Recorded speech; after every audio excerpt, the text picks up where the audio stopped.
Russia is the largest and most important partner for Belarus both in the political and economic fields. The Treaty on Equal Rights of Citizens between Belarus and Russia was signed in December 1998, covering employment and access to medical care and education.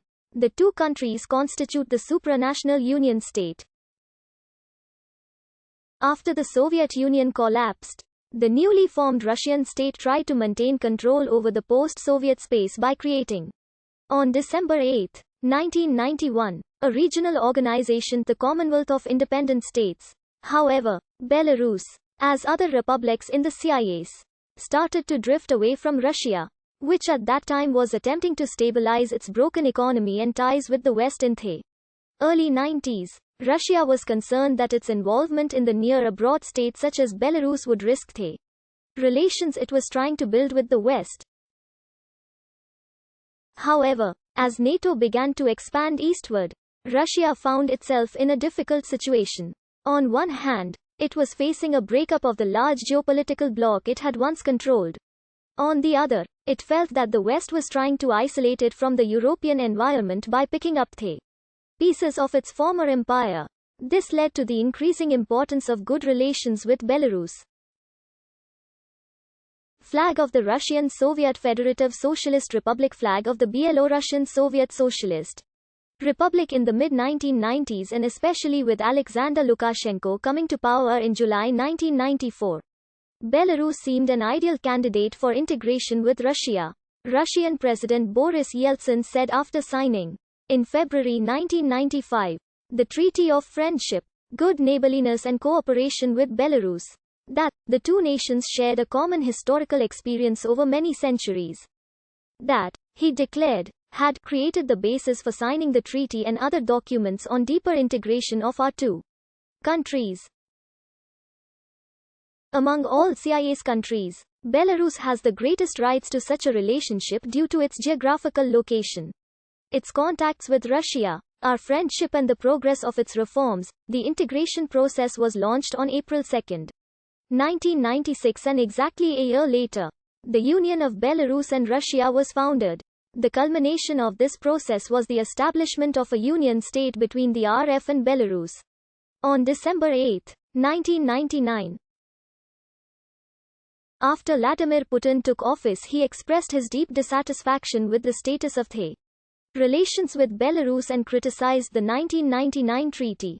The policy he had set was to put real content into this treaty. His proposal was to continue in the unification either in a federation model, which meant that Belarus would join the Russian Federation, or build a union which is similar to the European Union. However, Belarus refused and the status quo was maintained.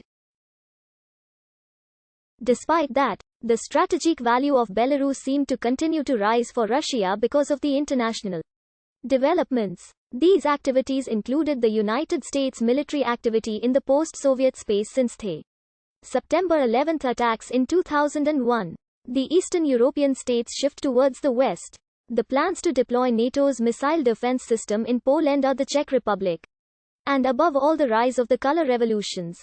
As a result, despite setbacks in political and economic integration, the military integration processes between the two states continued.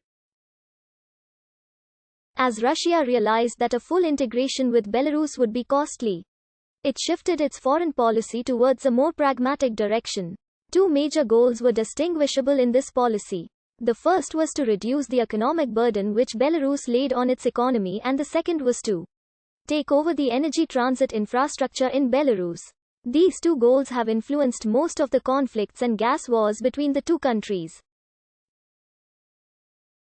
Since 2014, following years of embrace of Russian influence in the country, Lukashenko has pressed a revival of Belarusian identity.